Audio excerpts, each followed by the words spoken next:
Handsome Jack is, this guy that you kind of like, but at the same time he's a bad guy.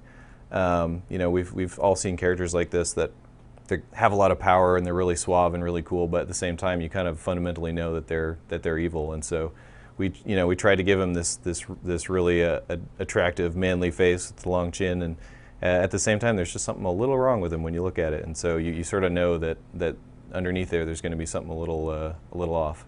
Jack buying Hyperion and using it to sort of take over Pandora, we wanted to have a really strong symbolism for what Hyperion was and what that devastation meant to Pandora, because Pandora was already a pretty bad place. Like, how do you mess up a bad place? And we realized that it was, to mess with what people loved about Pandora in the first place, which was the bandits, and they loved all the crazy, wacky fun.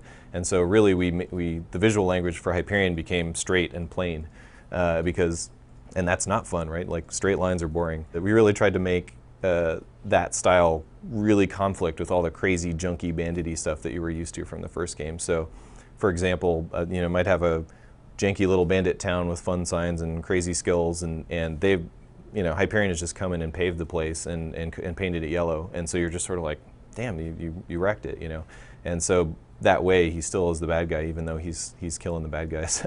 One of the first questions I asked myself is, how will people know when they see a screenshot of Borderlands 2 that it's Borderlands 2 instead of Borderlands 1?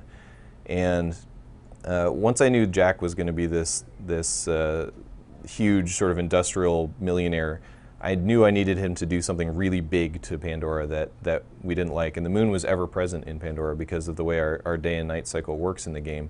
The moon never moves, and it's the source of light.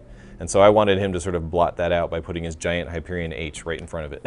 And I wanted you to sort of be like, damn, those jerks, they're like shitting all over my Pandora, And so that's really where that whole idea came from. And since Hyperion invented Claptrap, the Hyperion eye is always a sort of a central image. Wherever you go, it's always up there in the sky staring down at you, and you kind of always know that he's got an eye on you, and that definitely comes up in the story as well.